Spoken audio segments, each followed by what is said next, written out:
राधे राधे दोस्तों, आज हम सुनेंगे मार्गशीर्ष पूर्णिमा व्रत कथा। तो चलिए प्रारंभ करते हैं। हिंदू धर्म में पूर्णिमा तिथि का विशेष महत्व माना गया है। इस दिन जातक पवित्र नदियों में स्नान करते हैं और अपनी सामर्थ्य के अनुसार दान करते हैं। इस दिन व्रत करने वाले जातक दिन भर फलाहार करने के बाद रात्रि के समय चंद्रमा को अर्घ्य देकर व्रत का पारण करते हैं। पूर्णिमा के दिन चंद्रमा की पूजा बहुत ही महत्वपूर्ण मानी गई है। कहते हैं कि इस दिन चंद्रमा का पूजन करने से व्यक्ति को मानसिक कष्टों से छुटकारा मिलता है और भगवान विष्णु की कृपा बनी रहती है। और इस दिन व्रत करने वाले जातक को भगवान सत्यनारायण की कथा सुननी व पढ़नी चाहिए। आइए जानते हैं मार्गशीर्ष पूर्णिमा की व्रत कथा।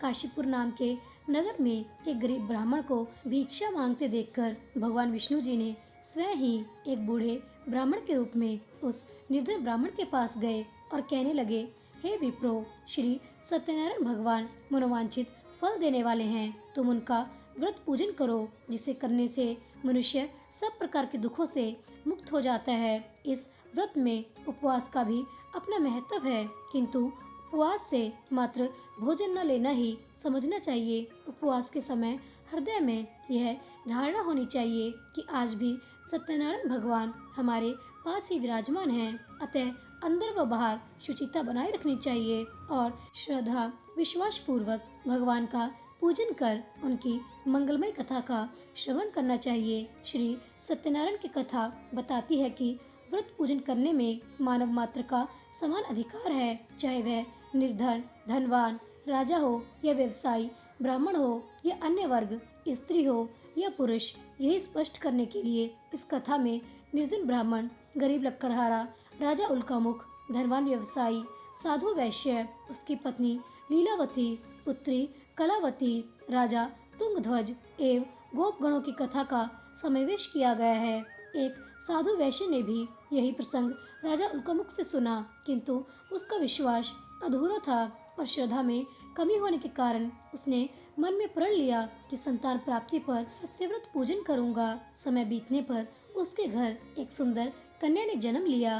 पत्नी ने व्रत की याद दिलाई तो उसने कहा कि कन्या के विवाह के समय करेंगे। समय आने पर कन्या का भी विवाह हो गया, किंतु उस वैश्य ने व्रत नहीं किया और वह अपने दामाद को लेकर व्यापार के लिए चला गया। वहां उसे चोरी के आरोप में राजा चंद्रकेतु द्वारा दामाद सहित कारागार में डाल दिया गया। उसके अपने घर में भी चोरी हो गई। पत्नी लीलावती और पुत्री कलावती भिक्षावृत्ति के लिए विवश हो गई। एक दिन कलावती ने किसी के घर श्री सत्यनारायण का पूजन होते देखा और घर आकर माँ को प्रसाद दिया। तब माँ ने अगले दिन श्रद्धा से व्रत पूजन कर भगवान से पति और दामाद के शीघ्र घर वापस आने का वरदान मांगा। श्री हरि प्रसन्न हो गए और स्वप्न में राजा को कह दिया कि वह दोनों बंदियों को छोड़ दे, क्योंकि वह निर्दोष हैं। राजा ने अगली सुबह उनका धन धान्य तथा प्रचुर द्रव्य देकर उन्हें विदा किया। घर आकर पूर्णिमा और संक्रांति को सत्यव्रत का जीवन भर आयोजन करता रहा। परिणाम स्वरूप उसे सांसारिक सुख भोग कर मोक्ष की प्राप्ति हुई।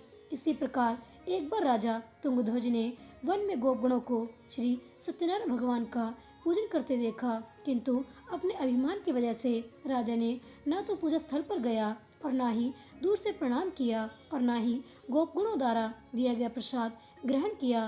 परिणाम यह हुआ कि राजा के पुत्र, धन धान्य, अश्व, गजादि सब नष्ट हो गए।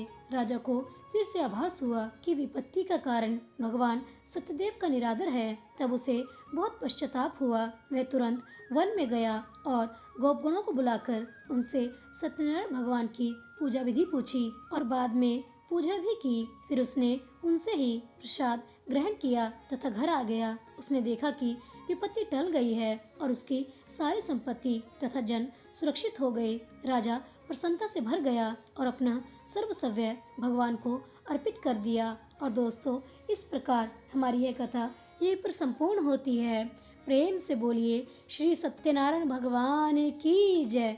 दोस्तों, अगर आपको ये पूर्णिमा की कथा अच्छी लगी है तो कृपया जाने से पहले कहानी को लाइक करना, चैनल को सब्सक्राइब करना और शेयर करना मत भूलिएगा। आपका बहुत धन्यवाद होगा। मिलते हैं अगली कहानी के साथ। तब तक के लिए आप सभी को मेरी तरफ से राधे राधे।